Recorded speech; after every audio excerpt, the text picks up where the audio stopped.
Ooh, wow. Nice. Hey, it's Eric Freeland, Country House Realty. I wanted to do a quick video about a word that I learned doing real estate in New York City, but it seems like not many people know about it. So maybe it's a New York thing, I'm not sure.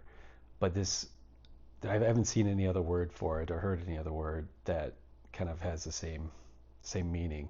So there's a period between an accepted offer and a contract signing. In that period, really anything can happen. The sellers can back out, the buyers can back out, or another offer can come in that can potentially blow out of the water the accepted offer.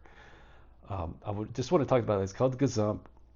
Again, I haven't heard any other better name for it, but it describes that situation. And my question is it legal or is it ethical?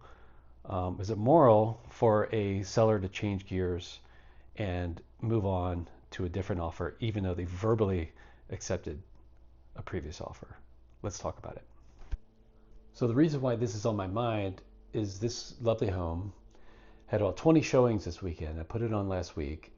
I'm the listing agent, and we received in the end 8 offers by about Tuesday of last week. So the situation was we had a great cash offer, the rest were financing. Um, the sellers decided to go with the cash offer, even though it was actually a little bit lower than some of the financing offers. But they thought the idea of cash, it's safe, there are no appraisals, we can, close in less than a month, was very appealing. But in that period between them accepting that offer and then the contract, which was delayed, they received a better offer from one of the previous offers. So, I mean, that is not totally unusual. Um, it happens, especially in the sellers markets that we're seeing right now. And then, it creates a dilemma. So, does the seller stick to the verbally accepted lesser value, or this new offer comes in, guns blazing? Is it okay to go with that new one? Let me first describe a little bit about what it is to be a seller's agent. It is my fiduciary duty to relay all offers to the sellers until we're in contract. So that period between accepted offer and the contract signing is still kind of a purgatory. So buyers can back out, sellers can back out. So it's not a commitment, it's not a legally binding commitment to move forward. It's kind of an agreement. It's a handshake.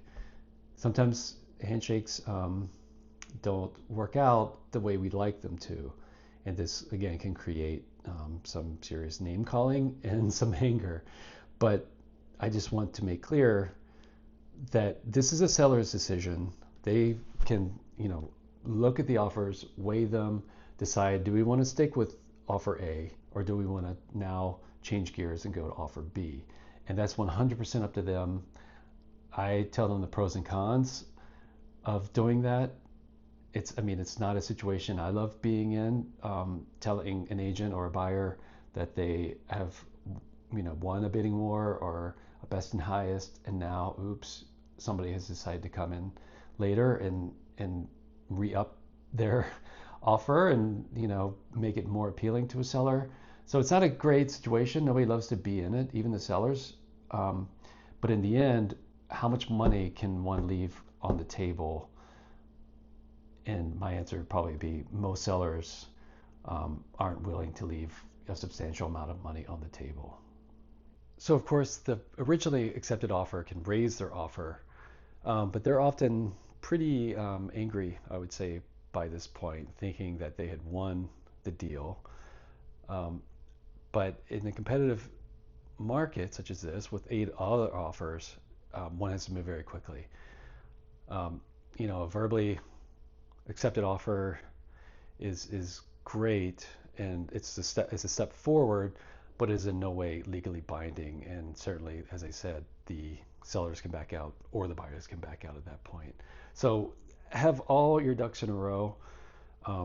Have a look at the contract. Talk to your attorney.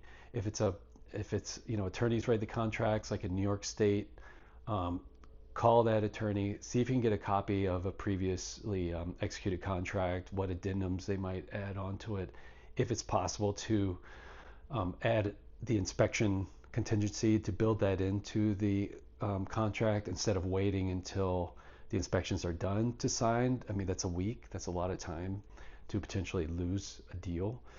And again, the seller's agent, no matter who it is their fiduciary to relay that offer into the seller. And at that point, the seller is going to make the call. And we get blamed. I got blamed for a lot of this scenario, but it's really, there shouldn't have been that delay. This was actually a Pennsylvania deal where the agents write the contracts. So there was not that, it was too long of a gap, and there was too much demand on this house to wait that long. So that's about it. I hope that was clear. Feel free to reach out to me as a client or as someone you could just ask a question to. I'm happy to help in any way I can. And yeah, stay tuned, and hopefully I'll do some more of these videos. This is my first one, so there might be some kinks, some repetitiveness, so excuse me on that. But hopefully they'll get better, and we'll do some other videos that maybe obscure or maybe not the obvious videos of get a pre-qualification. I think kind of everybody knows that, but some more kind of intricate aspects of the process. So again, Eric Freeland from Country House Realty. Thanks very much, and we'll see you soon. Bye.